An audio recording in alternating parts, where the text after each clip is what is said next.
अरे pointers and reference वाला, ये असाइनमेंट 2 में आपके है चैप्टर 13 सॉरी, ठीक है।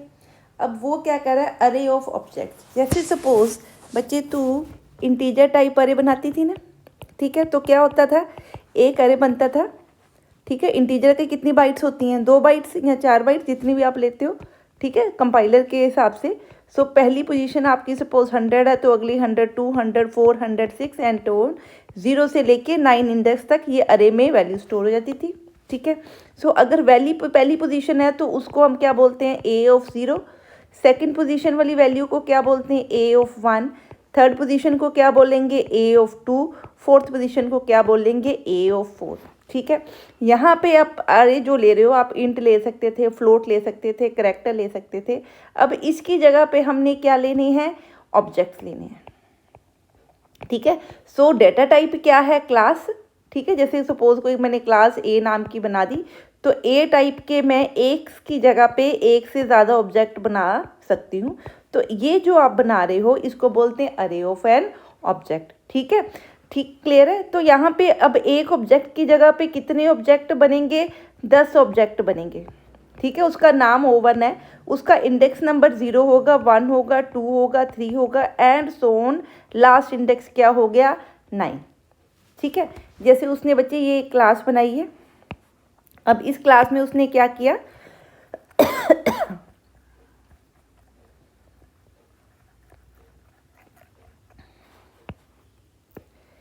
इस क्लास में उसने एक C1 लिया, ठीक है। C1 एक क्लास है, इस क्लास में के डेटा टाइप में उसने क्या लिया, वेरिएबल लिया आई, और 2 उसमें उसने क्या बनाए, फंक्शन। एक बनाया फंक्शन सेट आई। सेट आई क्या करता है, वाई की वैल्यू को इनिशियलाइज कराता है।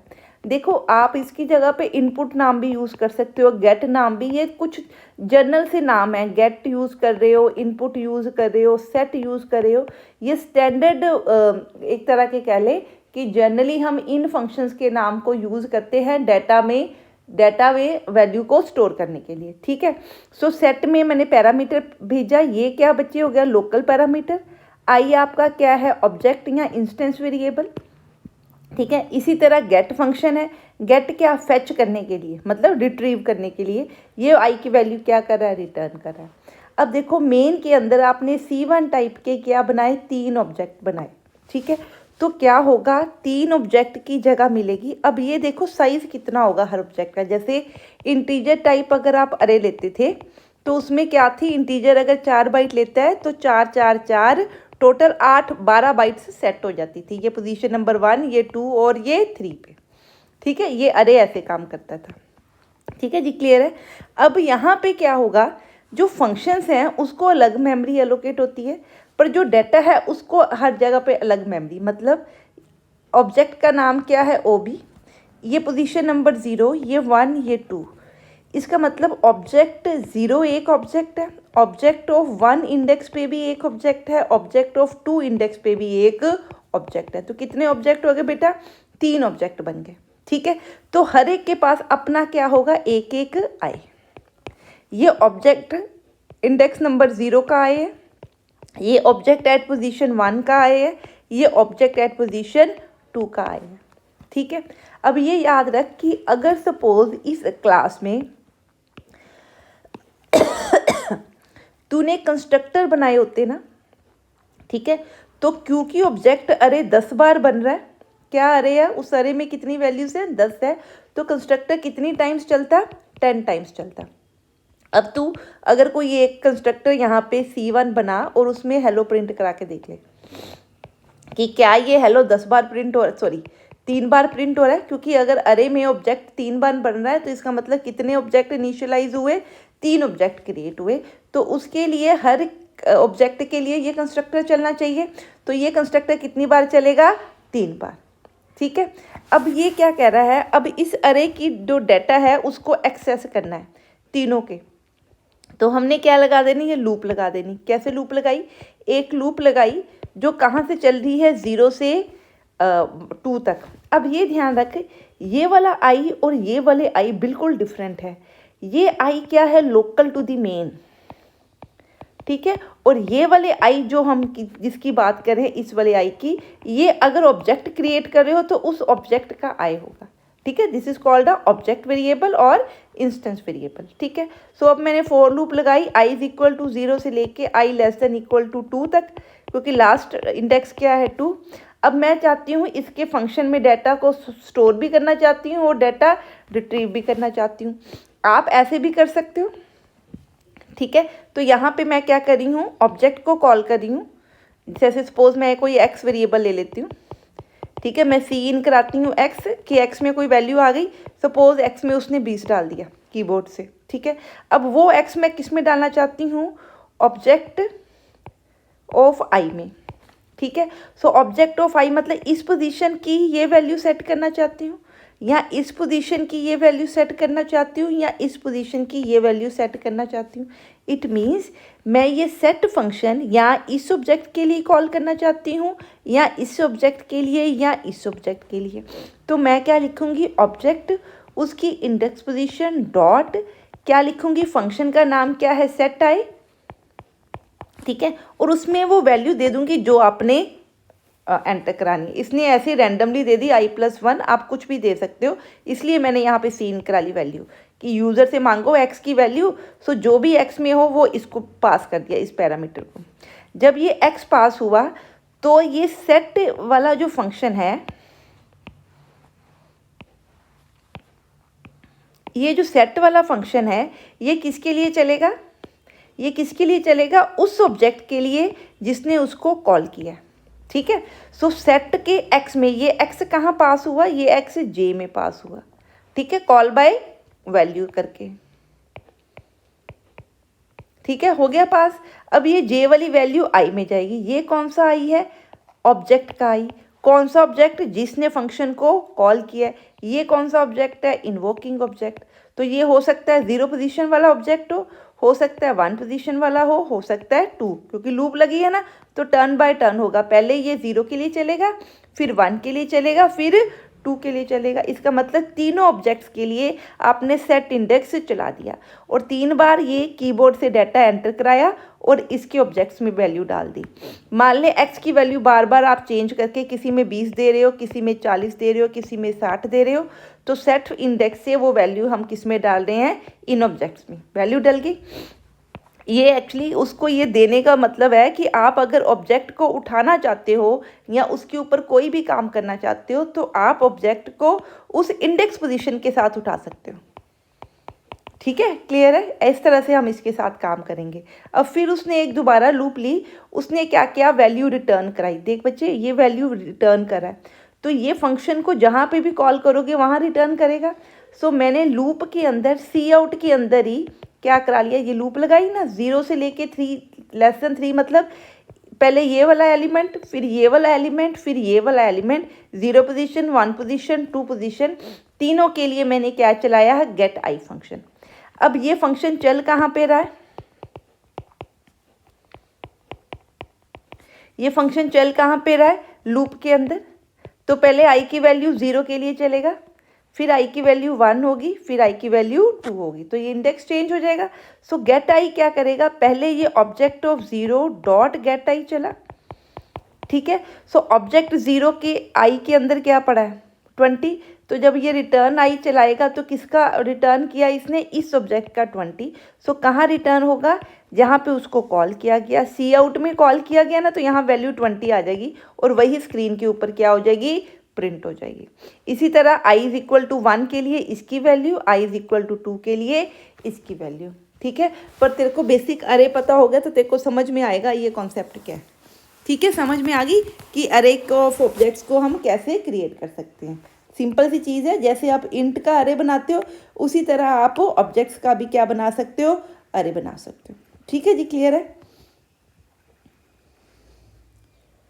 अब देखो आगे,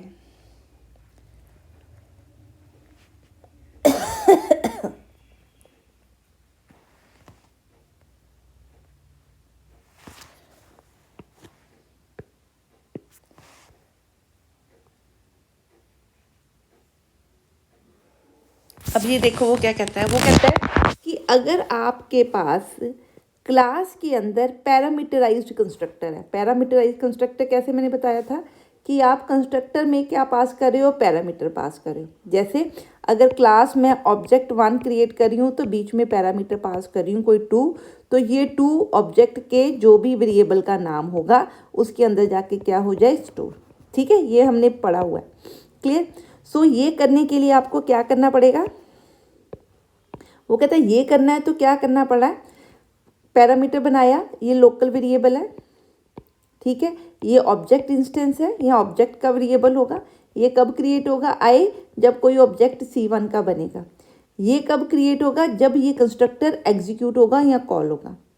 ठीक है, गेट के अंदर सिर्फ वो वैल्यू को रिटर्न करा रहा है। अब देखो इसमें आपने क्या लिखा, ऑब्जेक्ट 3 ये अरे है, ये क्या कर रहा है, 3 ऑब्जेक्ट क्रिएट कर रहा है। ठीक है, और उनको इकट्ठा कंटिन्यूसली मेमोरी में स्टोर कर रहा है। ये object 0, object 1 and object 2 create हो रहे हैं। अब मैंने आपसे को पहले भी बताया था कि जो पैरामीटराइज्ड 1 पैरामीटर, वो उसको इस तरह से भी कॉल कर सकते हैं और इस तरह से भी कॉल कर सकते हैं। ठीक है, क्लास का नाम क्या है, C1। ठीक है, सो ये भी अलाउड है, ये भी सिर्फ 1 पैरामीटर के लिए। 2 पैरामीटर हो तो मैं ऐसे अलाउड नहीं है, ये गलत है, मैंने तेरे को पहली वीडियो में भी बताया ये।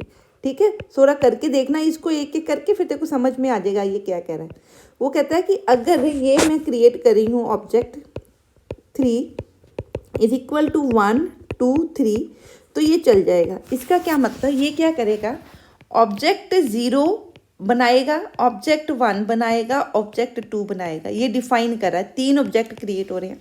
तो मैंने तेरे को बताया अगर ऑब्जेक्ट 3 क्रिएट हो रहे हैं तो कंस्ट्रक्टर भी कितनी बार चलेगा, 3 टाइम चलेगा। पहली बार इसके लिए, फिर इसके लिए, फिर इसके लिए। जब ये 1 वैल्यू है, इसका मतलब आप क्या कर रहे हो, object 0 is equal to 1, object 1 is equal to 2, object 2 is equal to 3। अब इसके लिए जब कंस्ट्रक्टर चला तो ये 1 किसको बच्चे जाएगा, जो कंस्ट्रक्टर है, ये कंस्ट्रक्टर है ना तेरा, ये कंस्ट्रक्टर है। ठीक है, ये 1 इसको चला गया। ठीक है, एज ए पैरामीटर क्या, जे को, जे ने ये किस में डाल दिया, आई में। किसके आई में, ऑब्जेक्ट 0 के आई में। तो ये आपका ऑब्जेक्ट 0 है, इसके आई में क्या डाल दिया उसने, 1। ठीक है, अब ऑब्जेक्ट 1 में क्या गया, 2। ये 2 आप फिर कंस्ट्रक्टर चला, इसको जे में गया, ये लोकल वेरिएबल है। जे की वैल्यू किस में डली, आई में। ये आई कौन सा है, ऑब्जेक्ट 1 का आई। ऑब्जेक्ट 1 के आई में क्या डल गया, 2। इसी तरह ऑब्जेक्ट 2 इज इक्वल टू 3 लिखने का मतलब कि ये कंस्ट्रक्टर चला। ठीक है, जे में क्या चला गया, 3, और ये जे किस में चला गया, इसके अंदर स्टोर हो गया, आई में चला गया। ये आई किसका है, इंस्टेंस वेरिएबल वाला, तो ये यहाँ पे स्टोर हो गया। इसका मतलब आपने 3 ऑब्जेक्ट्स को इकट्ठा इनिशियलाइज कर दिया यूजिंग 1 पैरामीटर। ठीक है, क्लियर है क्या किया, मतलब ऑब्जेक्ट 3 बनाए is equal to curly braces में, क्योंकि ज़्यादा एलिमेंट्स हैं तो कर्ली ब्रेसिस याद रखना है। ये सिंटेक्स, डबल कोट्स भी नहीं देने, कॉमा भी नहीं देने, कर्ली ब्रेसिस के अंदर कॉमा डाल के आपने वैल्यूज़ दे देनी है। तो यहाँ पे क्या चले, 3 कंस्ट्रक्टर चल गए। कौन से, ऑब्जेक्ट 1 के लिए, 2 के लिए, 3 के लिए, कौन सा, पैरामीटराइज्ड कंस्ट्रक्टर। अब यहाँ पे आप ये वाला नहीं बना सकते, क्यों, अगर मैं ये लिखूँ ऐसा कुछ तो नहीं चलेगा। क्यों, क्योंकि ये क्या है, एम्प्टी कंस्ट्रक्टर, और एम्प्टी कंस्ट्रक्टर मैंने ऊपर नहीं बनाया। मैंने तेरे को बताया अगर एक बार तूने एक भी कंस्ट्रक्टर बना दिया तो वैसा ही कंस्ट्रक्टर चलाना पड़ेगा। अब वो एम्प्टी कंस्ट्रक्टर ढूंढ रहा है क्लास के अंदर, यहाँ तो एम्प्टी कंस्ट्रक्टर बनाया ही नहीं। यहाँ तो बनाओ, यहाँ पे एम्प्टी कंस्ट्रक्टर हेलो उसमें प्रिंट कर दो, यहाँ लिख दो कंस्ट्रक्टर रनिंग वगैरह वगैरह, ताकि पता लगे कंस्ट्रक्टर चल रहा है। तो इसके लिए भी कंस्ट्रक्टर चलेगा, 3 टाइम चलेगा, क्योंकि 3 ऑब्जेक्ट बन रहे हैं। ठीक है, सो जितने ऑब्जेक्ट अरे में बनेंगे उतनी बार कंस्ट्रक्टर एग्जीक्यूट होगा। ठीक है जी, क्लियर है। अब देखो आगे, हाँ ये कहता है उसको एक्चुअली ये चीज़ जो है, ये एक्चुअली यही चीज़ है। इसका मतलब क्या, क्लास 1 का कंस्ट्रक्टर चल रहा है तो पैरामीटर 1 पास हुआ, क्लास 1 का कंस्ट्रक्टर चल रहा है तो पैरामीटर 2 पास हुआ, क्लास 1 का कंस्ट्रक्टर चल रहा है तो पैरामीटर 3 पास हुआ। ठीक है, ये उसने यही चीज़ लिखी है। इसको लिखने का ये तरीका, ये ईजियर तरीका है और कुछ नहीं। ठीक है, सो आप ऊपर वाला मेथड लगाओ, उससे बेटर आपको क्लियर होगा। ठीक है जी, अब ये देखो क्या कहता है। वो कहता है if an objects constructor require 2 और मोर आर्गुमेंट। ठीक है, 1 के लिए तो हमने क्या किया, ऐसे दे दिए, तो वो ऑटोमेटिकली क्या करता है, ऑब्जेक्ट 0 में 1 डाल दिया, ऑब्जेक्ट 1 में 2 दे दिया, ऑब्जेक्ट 3 को 3 दे दिया, काम खत्म हो जाता है। ठीक है।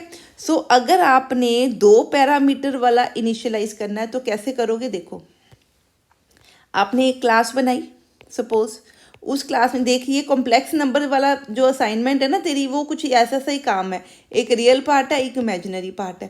ये मैंने तेरे को कराया है कोड इसका, तो तूने बना के देखना पुत्र। ठीक है।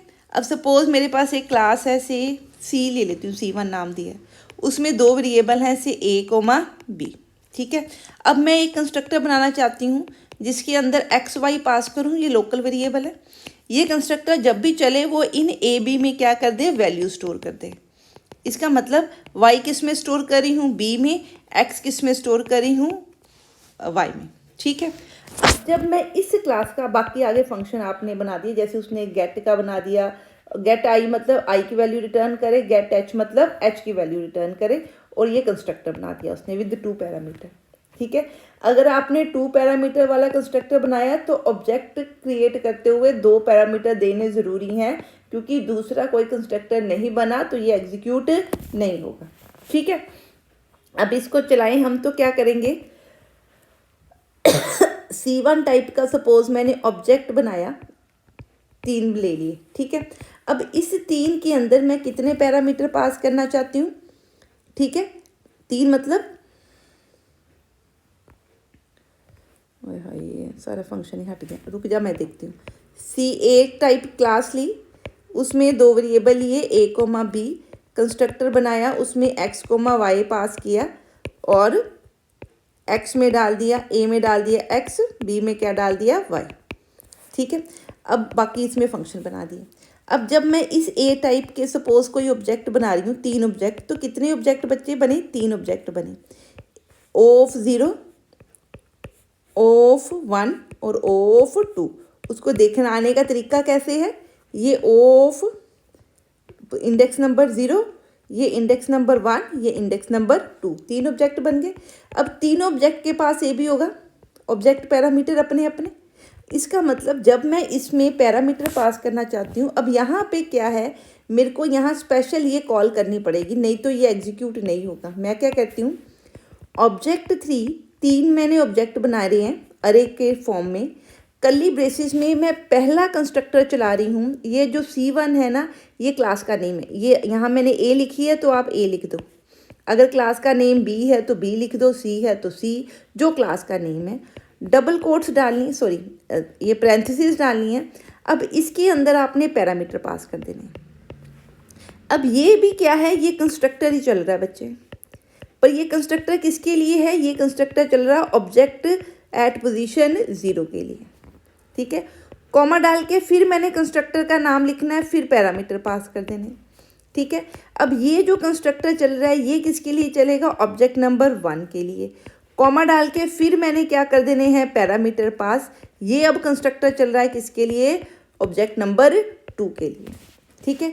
अब ये जो पहली बार ऑब्जेक्ट चला, ये 2 और 4 बच्चे कहाँ जाएगा? इस XY में। ठीक है। ये फंक्शन कॉल हुआ ना, तो ये XY लोकल वेरिएबल हैं, क्रिएट हुए। इसने वैल्यूज़ किस में डाल दी? A एंड B में। A B कौन है? जो ये वाला ऑब्जेक्ट 0 है उसके पैरामीटर्स, ये वाली वैल्यूज़। तो ये X और Y एक्चुअली किस में स्टोर हो गया? A एंड B में। तो यहाँ 2 आ गया, यहाँ 4 आ गया। इसी तरह जब ऑब्जेक्ट 1 क्रिएट कर रहे हो आप, तो 4 एंड 6 पास कर रहे हो। कहाँ पास हो रहा है? X एंड Y में। अब X और Y में 4 एंड 6 है, ये A और B में वैल्यू डाल रहा है। A और B किसके हैं? ऑब्जेक्ट 1 के। तो इसके 1 और A और B में क्या डल गया? 4 एंड 6। इसी तरह ऑब्जेक्ट 2 चला, ठीक है, उसके लिए कंस्ट्रक्टर चला। ये वाली वैल्यूज इसमें पास हुई XY में, इसने इसके AB को क्या कर दिया? चेंज। तो अगर आपने ज़्यादा पैरामीटर पास करने हैं तो ये याद रखना है कि आपने इस तरह से देना है। सिंगल पैरामीटर वाला भी आप ऐसे दे सकते हो, कोई प्रॉब्लम नहीं है। जैसे अगर C1 में सिंगल पैरामीटर मैं पास कर रही हूँ तो मैं ऐसे लिख सकती हूँ कि कंस्ट्रक्टर 1 चले उसमें वैल्यू दे दो, कंस्ट्रक्टर नंबर 1 चले उसमें वैल्यू दे दो, कंस्ट्रक्टर 1 चले उसमें वैल्यू दे दो।